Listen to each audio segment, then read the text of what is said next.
喺我哋而家中山市區有個屋苑賣緊850蚊一尺，即係8500蚊一平方，帶埋精裝修交樓，而且係現樓嚟嘅。而家我企喺呢個超市呢個位置，就係呢個屋苑樓下嘅一個超市，大家睇睇。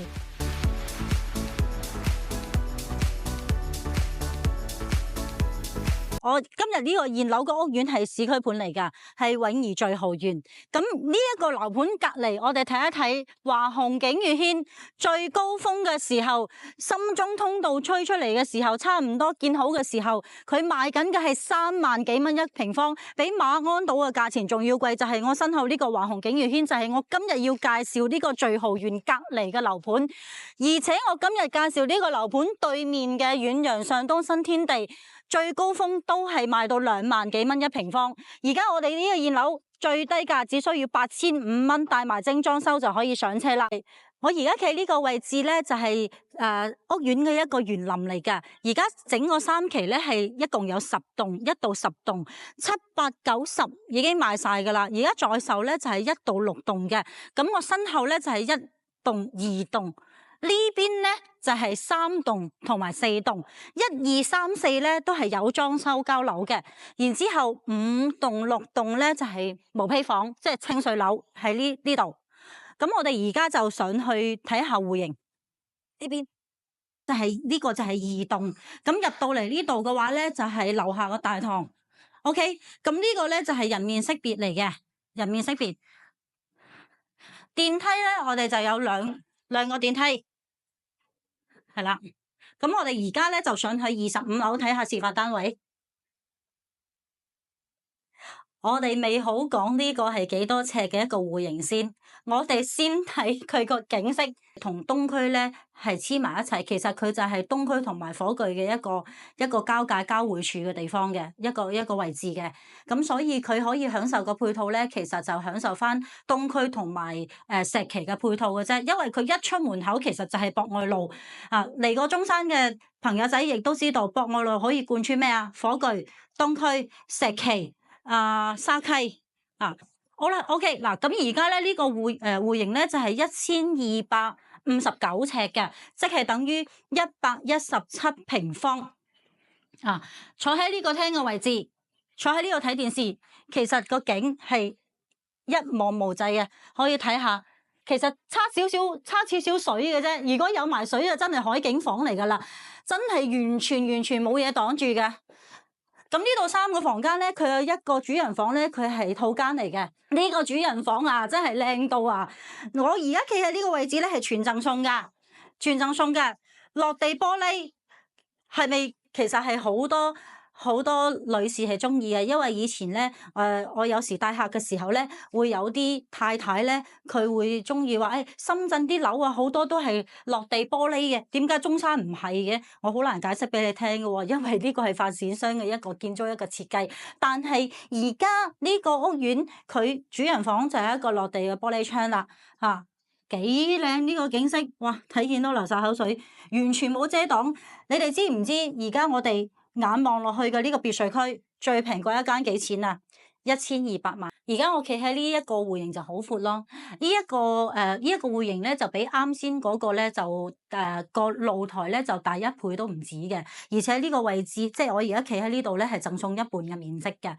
不過咧呢個戶型咧佢輸在係乜嘢咧？輸在係佢西斜。而家我拍攝嘅時間咧就差唔多5點鐘噶啦，佢西斜。不過咧佢係得個露台西斜嘅啫，房間入邊咧3間房咧啲窗咧都唔係西面呢邊嘅，東面同埋東南面。因為佢個主人房咧喺嗰個局位係東南面嘅，咁所以成個即係你可以理解為佢係得個露台係西斜，房間全部唔西斜，係啦。咁我哋入到嚟嘅話咧，呢一個就係1195尺嘅3房2個衛生間嘅，係啦。咁呢度就係3間房，1、2、3，係啦。呢個係主人房嚟嘅。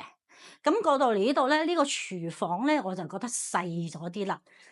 同埋呢度有埲牆咁奇怪嘅，呢一個咧就係生活露台。生活露台嘅話咧，呢個就係一個洗衣機房啊。咁呢個咧就係洗衣機房。洗衣機房嘅話咧，其實冇景睇嘅。其實都唔需要啦，因為你喺度係將啲污糟衫放落洗衣機，跟住就行翻入去廳啊房噶啦嘛，都唔會喺呢度活動噶嘛，係咪先？不過我覺得呢一個廚房咧，我都唔知個設計師係點樣設計嘅。呢個雪櫃嘅位置細到啊，真係啊，唔好話雙門雪櫃啦，就算單門雪櫃都係掹掹緊嘅咋嚇。咁嗰個雪櫃係放邊度咧？雪櫃我建議咧，你可以放呢度。咁啱先嗰個雪櫃位咧都唔好浪費，上淘寶買啲架攞嚟放碗碟。OK，咁我哋而家咧仲有一個大少少嘅，咁呢一個咧就係1378尺嘅1378，係啦，佢係橫廳嘅設計嘅啊。咁呢個嘅話咧，露台嘅景色亦都係幾靚。而家咧總價最低咧就係90零萬就可以入手啦，900幾尺嘅不過咧呢個900幾尺就冇咩樓層啦。而家咧就最靚嘅戶型咧，其實係啱先嗰個117方同埋110方呢兩個戶型咧就中規中矩啦，係咪？咁景色亦都非常之靚嘅。咁而家呢個永怡聚豪園咧，呢個位置咧其實就喺中山嘅博愛7路。佢係屬於火炬嘅，一出門口左邊咧就係東區，都係屬於市區盤嚟嘅嚇。咁喺我哋呢個位置嘅話咧，如果去到兩大關口咧，兩大關口都係1個鐘都唔使嘅嚇。我唔會呃你，因為咧我係 check 過即係用導航 check 過個路程，然後先係喺鏡頭度同觀眾去輸出翻嘅。喺呢一個位置去到深圳灣口岸咧，50零分鐘可以到噶啦嚇。然之後去港珠澳大橋就45分鐘左右，兩大關口都1個鐘都唔使就已經到返香港。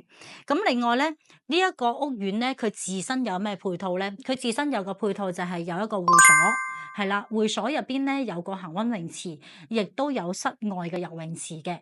咁喺會所隔離咧，我哋就有個超市。